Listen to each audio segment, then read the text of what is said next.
पूरब प्रदेश के एक छोटे से गांव शिवपुर में कड़ाके की ठंड पड़ रही थी। कोहरा इतना घना था कि सामने खड़ा आदमी भी धुंधला दिखाई दे। उसी बीच रामदीन अपने दोस्त के साथ आंगन में बैठा अंगीठी पर हाथ सेक रहा था और ठंड के मज़े ले रहा था। वो बहुत ही दिल का साफ और नेक इंसान था, पर उसके साथ जो हुआ उसने उसकी सोच और साथ में जिनके साथ वो घटना घटित हुई उसकी सोच को हमेशा के लिए बदल दिया। ये जानने के लिए आपको वीडियो को एंड तक देखना होगा। ऐसे इंटरेस्टिंग वीडियो के लिए हमारे चैनल को सब्सक्राइब कीजिए। उसकी पत्नी गीता रसोई में चूल्हे पर चाय बना रही थी और वो अपनी पत्नी से बोल पड़ा, अरे भगवान, सुनती हो, सर्दी बहुत है, एक कप अदरक वाली चाय मिल जाए तो मज़ा ही आ जाए। तभी सुनीता बोल पड़ती है, आज तो हड्डी जमा देने वाली ठंड है। लगता है इस बार पिछले साल से भी ज़्यादा ठंड पड़ेगी। आप बैठिए, मैं आपके लिए अभी चाय बनाकर लेकर आती हूँ। तभी दरवाजे पर दस्तक होती है। शाम का समय हो चुका था। पता नहीं इतनी शाम कौन आया था उनके घर। वो दोनों दरवाजे पर जाते हैं। सुनीता चौंक जाती है। वो देखती है कि सामने उनके चचेरे भाई रघुवीर और उसकी पत्नी पम्मी खड़े होते हैं। दोनों सिर से पांव तक ऊनी कपड़ों में लिपटे, चेहरे पर नाक सिकोड़े हुए खड़े थे।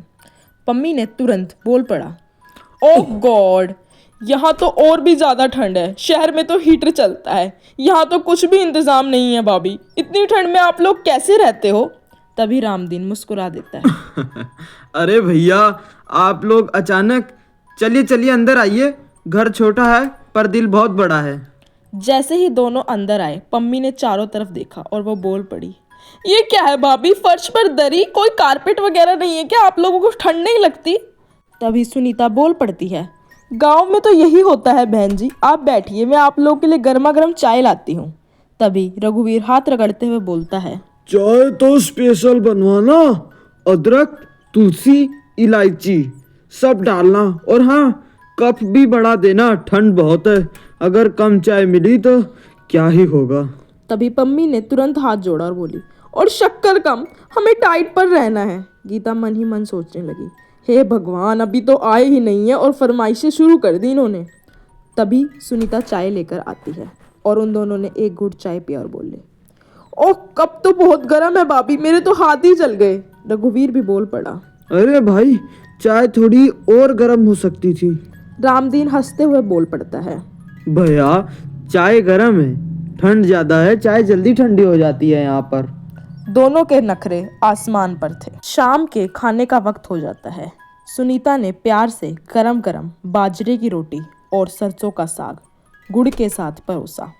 पम्मी ने थाली देखते हुए नाक सिकोड़कर बोला, ये क्या है भाभी, हम तो पास्ता, पनीर या मटर मशरूम वगैरह खाते हैं, ये आप क्या ले आई? और रघुवीर भी बोल पड़ा, और सलाद कहाँ है? सूप नहीं है क्या यहाँ पर? गीता भी बोली, बहन जी, गांव का खाना है, ऐसे ही होता है, लेकिन स्वाद में बहुत अच्छा होता है। आप एक बार सरसों का साग चक्कर तो देखिए। पम्मी ने एक और खाया और बोली, थोड़ा नमक कम है। रघुवीर भी बोल पड़ा, और घी ज्यादा ही डाल देते हो तो अच्छा रहता। रामदीन मुस्कुरा पड़ा, भैया, आप कहो तो अगली रोटी पूरा डिब्बे ही उड़ेल दूं। गीता ने रामदीन की तरफ देखा, जैसे कह रही हो संभल के बात करो। रात होने लगी, ठंड और भी बढ़ गई थी। गीता ने मोटी रजाई उन दोनों को दी। पम्मी बोल पड़ी, ये रजाई इतनी भारी क्यों है, हमें तो सॉफ्ट रजाई में सोने की आदत है। रघुवीर भी बोल पड़ा, और हीटर कहाँ है? यहाँ कोई रूम हीटर नहीं है क्या? रामदीन बोल पड़ा। भैया, यहाँ अंगीठी है, वही हमारा हीटर है। तभी पम्मी ने कहा, ओ इससे तो मुझे एलर्जी हो जाएगी, इतने स्मोक में रहने की आदत नहीं है। रामदीन और गीता दोनों चुप रहे, कोई कुछ नहीं बोला। एक दो दिन गुजरे। रामदीन और सुनीता को लगने लगा कि वो अपने मेहमानों की खातिरदारी सही से नहीं कर रहे थे। उन्हें खुद पर शर्मिंदगी महसूस हो रही थी। गीता बोल पड़ी, मुझे लगता है कि हमें लाला से उधार ले लेना चाहिए, तभी हम अपने मेहमानों की खातिरदारी सही से कर पाएंगे। तभी वहां से श्यामू काका गुजरे और बोले, रामदीन, मेहमान भगवान होते हैं, पर नकचढ़े भगवान से भी बड़े हो जाते हैं। तभी रामदीन मुस्कुराता है और बोल पड़ता है, काका, सहन कर रहे हैं, आखिर रिश्तेदार जो हैं, वरना ऐसे किसी का कोई नखरा क्यों उठाएगा। श्याम काका बोल पड़ते हैं, सहन करो भाई, पर अपनी इज्जत भी बचाओ, नखरे के चक्कर में अपनी ही इज्जत मत गवा दो।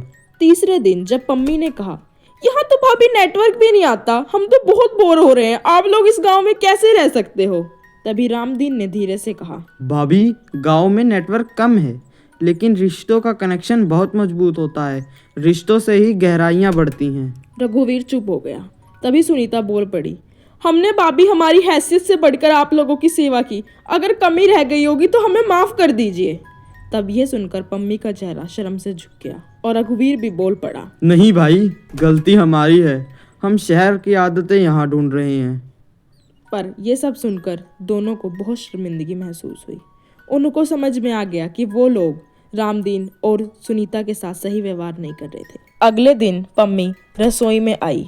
सुनीता अपने आप से ही कुछ बड़बड़ा रही थी। पम्मी को बहुत शर्मिंदगी महसूस हो रही थी। वो सुनीता के पास आती है और बोल पड़ती है, सुनीता मुझे माफ कर देना, हम सच में बहुत नकचड़े बन गए थे, हमने तुम लोगों के साथ सही व्यवहार नहीं किया ना।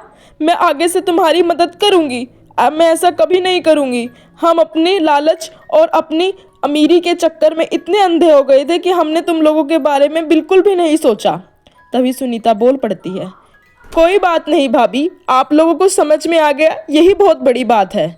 रघुवीर भी रामदीन के पास जाता है और उसे बोल पड़ता है, तूने सिखा दिया, सादगी में ही असली सुख है।